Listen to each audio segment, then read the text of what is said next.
Dr. Chris Parry, CBE. He's a former NATO and Royal Navy commander and joins us now to talk about these Russian jets repeatedly violating NATO airspace. A very good morning to you, Chris. Good morning. Thank you for joining us. Well, I mean, we had 3 Russian MiG-31 fighter jets entering Estonian skies without permission for 12 minutes over the Gulf of Finland. We've seen, Italy, Finland, and Sweden scrambled jets. We've had, jets going into Polish and Romanian airspace. All 3 of these countries, of course, being members of NATO. Just first question, you're the military expert, not myself. Could these Russian jets be accidentally wandering into this NATO airspace, or do you think this is deliberate?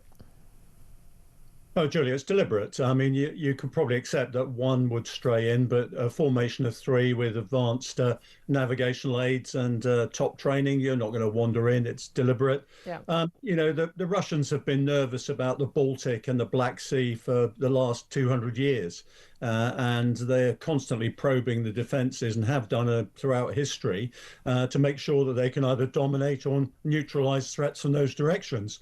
And what they're doing is using spare capacity that they're not using in Ukraine to put pressure on NATO.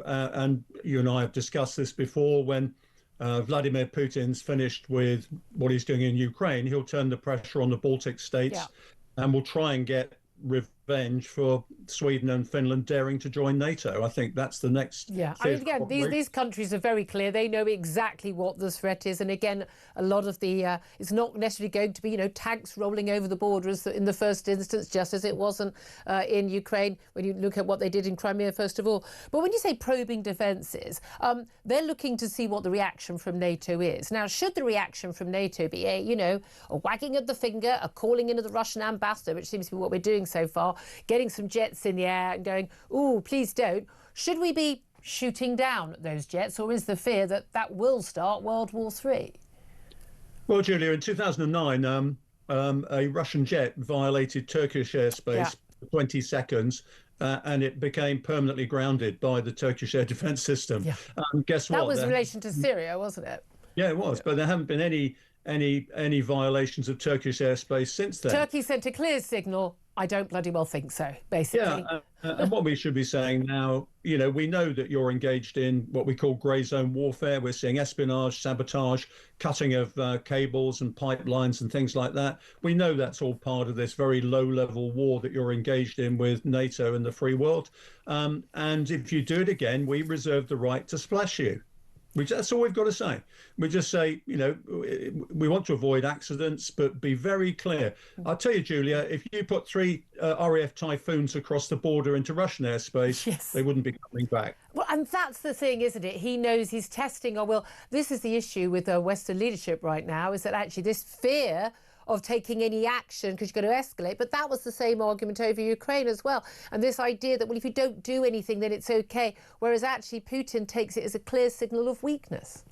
Yeah, Julia, all we've got to do is say what is going to happen. It's the same with Taiwan. We have to say to China, if you invade Taiwan, OK, there are consequences. And that consequences means we'll stop buying all your goods. Your economy will collapse in 3 weeks. Trouble is, so would ours. And they know that. But that's the thing. On Ukraine, I remember the Western leaders sort of congratulated themselves afterwards, saying, Vladimir Putin didn't expect that we would stand so foursquare behind Ukraine and give military aid. You think, no, that's not a success. That's a diplomatic failure. If he'd thought you were going to help that much, he probably wouldn't have invaded. No, that's right. I mean, I hate to say it, Julia, we discussed this before.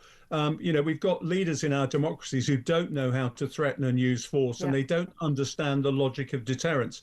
More importantly, they don't think like Russians. They think like Westerners. So they think, what would deter us? OK, we'll do that. Russians don't think like that. I was listening to a lecture by a Russian general, and I speak Russian, speaking to a staff course a while ago, and the general was asked by a student, how are we going to solve Ukraine? And he simply said, we will throw corpses at it. And they all got up and clapped. No. That's the reality. We're afraid of even one body bag. Putin and his leadership don't care at all. At the same time, I do think we all worry about our ability to fight, especially the concerns about Donald Trump pulling back from Europe and limiting, I think, some military hardware going to some of those Baltic states, I think to Estonia in particular. But at the same time, our lot are just worried about, diversity, inclusion and equity and all this nonsense, telling people there's a new work language manual from NATO saying that the word airman is offensive, must be replaced by gender neutral. Words like Air Force personnel, gender inclusive, worrying about these things. We know that our own Royal Air Force has been selecting personnel for, the best fighter jet, applications. Well, sorry, you're white and you're a straight man, so I'm not sure we want you. We'll have a black woman, please. I mean, this is insane when we could be at war in a few years' time.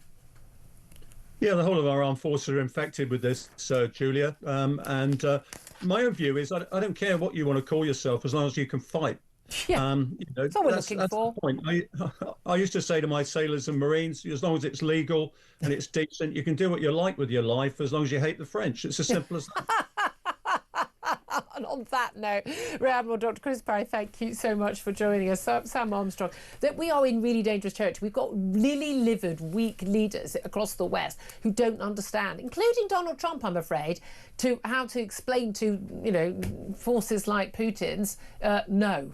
The world has never been in more danger at any point in our lifetime.